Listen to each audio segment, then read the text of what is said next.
ተናስተልኝ ክብራትና ክብራን የዩቲዩብ ቻናል ቤተሰቦች የሰዓቱን አጫጭር መረጃዎች ይዤ ቀርብ ያለው እስከ ፍጻሜው አብራችሁን ቆዩ።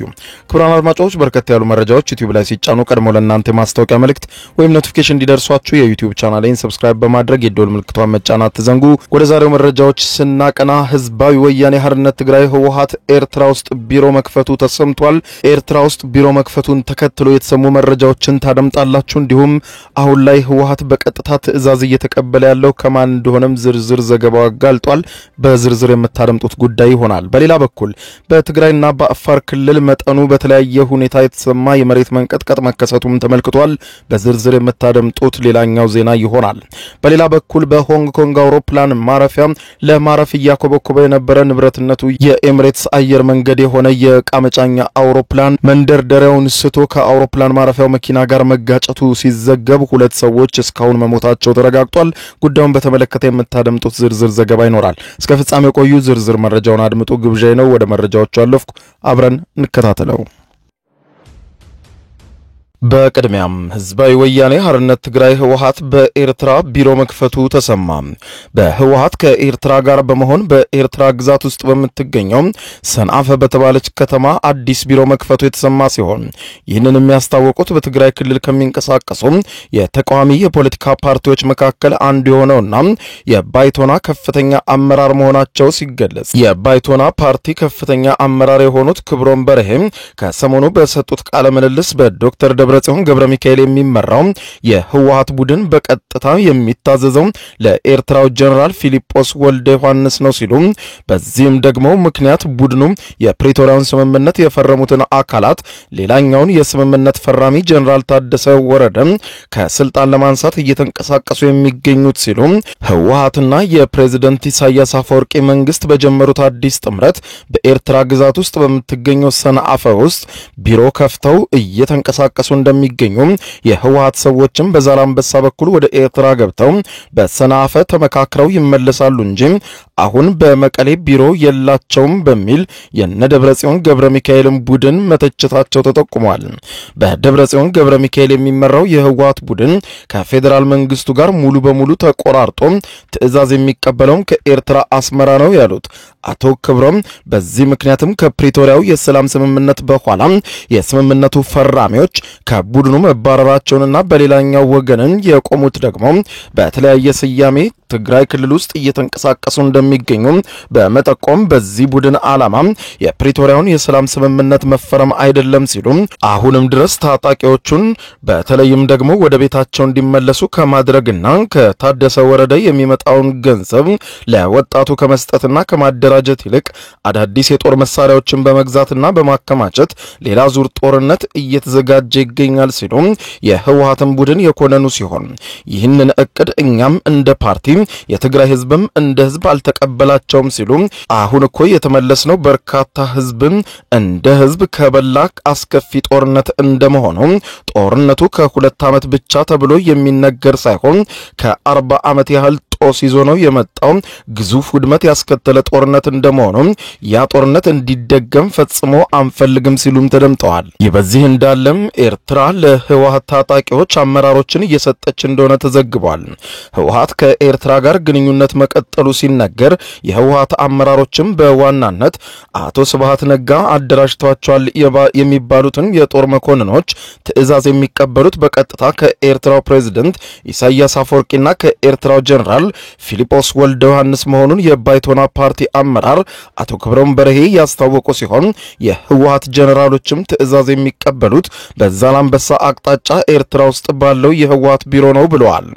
በዚህም ቅርንጫፍ ቢሮ መሆኑን ጠቅሰው ኤርትራ በፕሪቶሪያው በተደረሰው የሰላም ስምምነት ባለመስማማቷ በመጨረሻም በምርጫ ቦርድ ህጋዊ ሰውነቱን ካጣው ህወሓት ጋር ጽምዶ ወይም አንድነት በሚል በጋራ የተንቀሳቀሱ መሆናቸውም ተዘግቧል። የተሐድሶ በሚል የተመደበው ገንዘብም ለሚፈለገው ዓላማ ታጣቂዎቹን ለማደራጀት አልዋለም ያሉት አቶ ክብሮም በርሄ ህወሓት ለጦር መሳሪያ ግዢ ገንዘቡን አውሎታል ሲሉ ጀነራል ታደሰ ወረደን እንደ ሽፋን ይጠቀሙታል እንጂ አይፈልጉትም። ነገር ግን ኤርትራም ጀነራል ታደሰ ወረደ ተወግዶ ህወሓትና ኤርትራ አንድ ፓርቲ መስርተው የፌደራል መንግስቱን መታገል ዓላማቸው ነው ያሉ ሲሆን ዶክተር ደብረጽዮን ገብረ ሚካኤል የሚመሩት የህወሓት ቡድን በቀጥታ የሚታዘዘው በኤርትራው ጀነራል ፊሊጶስ ወልደ ዮሐንስ አዛዥነት በመሆኑ የፕሪቶሪያውን ስምምነት የተቀበሉትንና ከፈራሚዎቹ መካከል አንዱ የሆኑትን ጀነራል ታደሰን ጨምሮ ሌሎችንም ለማንሳት እየታገሉ ነው ሲሉም ተደምጠዋል። ህወሓትና ኤርትራ በጀመሩት አዲስ ጥምረት ኤርትራ ሰንዓፈ ውስጥ ያለውን ቢሮ ውስጥ እየተንቀሳቀሱ ነው ያሉ ሲሆን የህወሓት ሰዎችም በዛላምበሳ በኩል ወደ ኤርትራ በመውጣት እንደሚመላለሱ በሰንዓፈ ምክክር አድርገው እንደሚመለሱ እንጂ በመቀሌ ቢሮ የላቸውም ያሉት አቶ ክብሮም ይህ ቡድን ከኤርትራ መንግስት ጋር ሙሉ በሙሉ ግንኙነቱን መስርቶ ከአስመራ ነው ትዕዛዝ የሚቀበለው በማለት ጠቅሰዋል።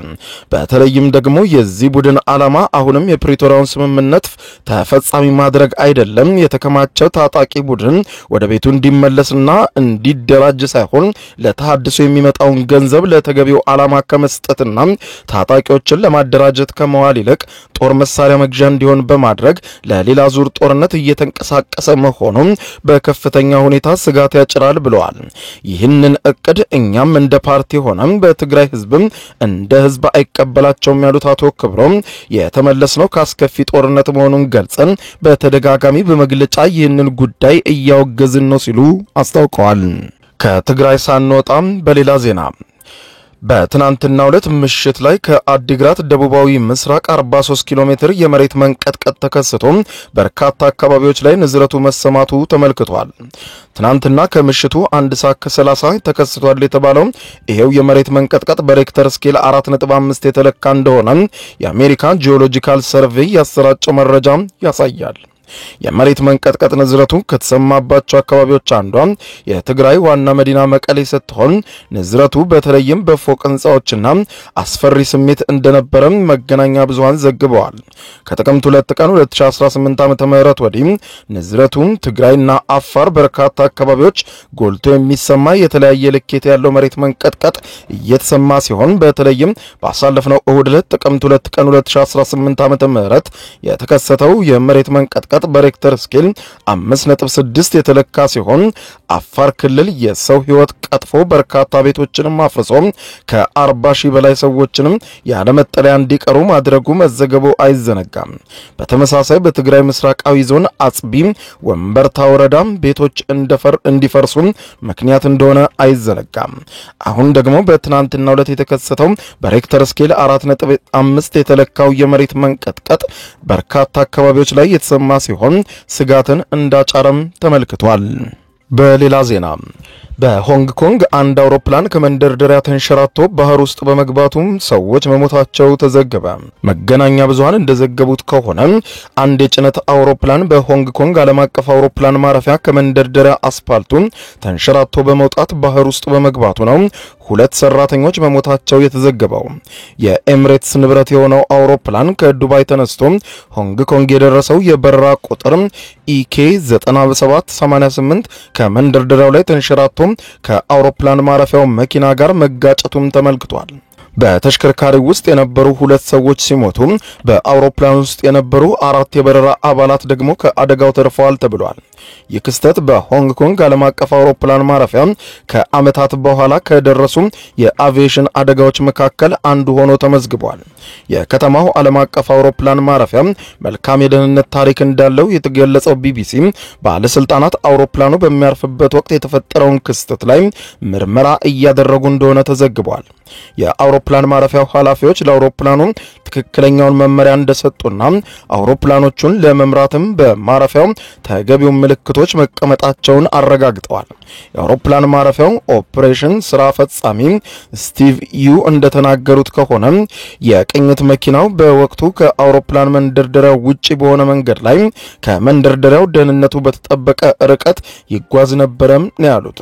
ከዚያ በኋላ አውሮፕላኑ ከማኮብኮቢያው ስቶ በመውጣት ከተሽከርካሪው ጋር በመጋጨቱ ነው ወደ ባህር ውስጥ እንደገፋው የተናገሩት። መኪናው በእርግጠኝነት ወደ ማኮብኮቢያው መንገድ አልሄደም ሲሉ አጽንኦት ሰጥተው አስረድተዋል። ከሰዓታት በፊት በሰጡት ጋዜጣዊ መግለጫ ላይ በተለምዶ አውሮፕላኑ ወደ ባህር መዞር የለበትም ነበር ሲሉ የተናገሩ ሲሆን አውሮፕላኑ በሚያርፍበት ጊዜ የአደጋ ምልክት አላስተላለፈም ብለዋል። ባህር ጠላቂዎች የቅኝት ተሽከርካሪ ውስጥ የነበሩ ግለሰቦችን አስክሬን ከባህር ውስጥ አውጥተዋል። ሁለቱ በአደጋው የሞቱት የአየር መንገዱ ሰራተኞች እድሜያቸው 30 እና 41 ሲሆን የ7 እና የ12 ዓመት ልምድ ያላቸው እንደነበሩም ባለስልጣናቱ አረጋግጠዋል። የሆንግ ኮንግ የትራንስፖርት ቢሮ ሰራተኞች ህይወታቸውን በማለፉ ማዘኑን ገልጾ ለቤተሰቦቻቸው መጽናናትን እንደሚመኝ በመግለጫው ገልጿል። የኤሚሬትስ አየር መንገድ ቃል አቀባይ ለቢቢሲ በሰጡት መግለጫ አውሮፕላኑ በሆንግ ኮንግ ሲያርፍ ጉዳት እንደደረሰበት ተናግረው ሰራተኞቹ ደህና መሆናቸውን ተረጋግጧል እናም ምንም አይነት ጭነትም አልጫንም ነበር ብለዋል። ንብረትነቱ የኤሚሬትስ አየር መንገድ የሆነው ቦይንግ 747 የተሰኘው የካርጎ አውሮፕላን ከቱርኩ አክት አየር መንገድ በኪራይ የተገኘ እንደሆነም ኤሚሬትስ አስረድቷል። የኪራይ ውሉ አየር መንገዱ አውሮፕላኑን ሰራተኞቹንና ኢንሹራንስን ለሌላ አየር መንገድ የሚሰጥበትን መንገድ የተከተለ ነው ተብሏል። በአውሮፕላኑ ውስጥ የነበሩ 4 አውሮፕላኑ ሰራተኞች ከአደጋው በኋላ አውሮፕላኑን የአደጋ ጊዜ በሮች ከፍተው እንደነበረም ተመልክቷል። በ2 ደቂቃ ውስጥ ወደ ቦታው በደረሱ የእሳት አደጋ መከላከያ ሰራተኞች ከአደጋው አካባቢ እንዲወጡ መደረጉን ባለስልጣናቱም ጨምረው ገልጸዋል። ከአደጋው ስፍራ የተገኙ ምስሎች እንደሚያሳዩት አውሮፕላኑ ለሁለት ተከፍሏል። ከፊሉ የአውሮፕላን አካል በውሃ ውስጥ ሰምጦ ሲገባ ቀሪው ክፍል ደግሞ ከላይ ተንሳፎም ታይቷል። አንድ ከፍተኛ የሆንግ ኮንግ የፖሊስ ባለስልጣን ለመገናኛ ብዙሃን የወንጀል ምርመራ እንደሚደረግም አስታውቀዋል። የሆንግ ኮንግ የአየር አደጋ ምርመራ ባለስልጣን የበረራ መረጃ መቅጃውንና የአብራሪውን ክፍል ድምጽ መቅጃን ወይም ጥቁር ሳጥን ሰንዱቅ ከባህር ውስጥ ለማውጣት እየሞከሩ መሆናቸውንም ተናግረዋል። የተጎዳው የአውሮፕላኖች ማኮብኮቢያ ዛሬ ተዘግቶ የሚቆይ ሲሆን ሌሎች 2 መንደርደሪያዎች ግን አሁንም ስራ እንዳላቆሙ ተነግሯል። ሰኞ ዕለት በሆንግ ኮንግ ዓለም አቀፍ አውሮፕላን ማረፊያ ቢያንስ 11 የጭነት አውሮፕላኖች ይደርሳሉ ተብሎ ይጠበቅ የነበረ ቢሆንም ሁሉም በረራዎችም ተሰርዘው ታይተዋል። አየር ማረፊያው በአውሮፓውያኑ ሐምሌ ወር 1998 ዓመተ ምህረት ከነበረበት አሁን ወዳለበት ከተዘዋወረ በኋላ ይህ አደጋ በአውሮፕላን ማረፊያው የደረሰ ሁለተኛ ትልቅ አደጋ ሆኖ ተመዝግቧል። በአውሮፓውያኑ ነሐሴ 1999 የቻይና አየር መንገድ ንብረት የሆነው የመንገደኞች አውሮፕላን በሚያርፍበት ወቅት ባጋጠመው ከባድ አውሎ ነፋስ ምክንያት ወድቆ 3 ሰዎች መሞታቸው መዘገቡ አይዘነጋም። ክቡራን አድማጮች ለሰዓቱ ብታደምጧቸው መልካም ናቸው ያልኳቸው አጫጭር መረጃዎች የሰማችኋቸው ነበሩ። ከሰዓታት በኋላ በሌላ መረጃ ተመልሰን እስከምንገናኝ በያለንበት የዓለም ዳር ቸር እንቆይ። የዩቲዩብ የስኬት ሚስጥሮችን በዝርዝር የያዘው የአቤል ብርሃኑ የወይኗ ልጅ መጽሐፍ ሁለተኛ እትም በገበያ ላይ። ዩቲዩብ ለመጀመር በአጭር ጊዜ ስኬትን ለመቀዳጀት አስበዋል? ዩቲዩብ ጀመር ስንት ብር አገኘሁም ብሎ አስበዋል? እንግዲያውስ በዩቲዩብ 2 የወርቅ 3 የብር ሽልማቶችን ያገኘው የአቤል ብርሃኑ የወይኗ ልጅ የዩቲዩብ ሚስጥሮች መጽሐፍ በዝርዝር ሁሉንም ያብራራሉታል። ዛሬውኑ ገዝተው ህልሞን እውን የሚያደርጉበትን የዩቲዩብ የስኬት መንገድ ይጀምሩ። በሀገር ቤት አከፋፋይ አዲስ አበባ ሜክሲኮ ኮሜርስ መጽሐፍት መደብር። በውጭ ሀገራት ለምትገኙ ከአማዞን ላይ ብታዙ በቀናት ውስጥ ደጁ ይደርሳል። የአማዞን ሊንኩን እዚህ ቪዲዮ ኮሜንት ላይ ያገኙታል። የዩቲዩብ ሚስጥሮች ዘመኑ ጋር ተፈላጊ መጽሐፍ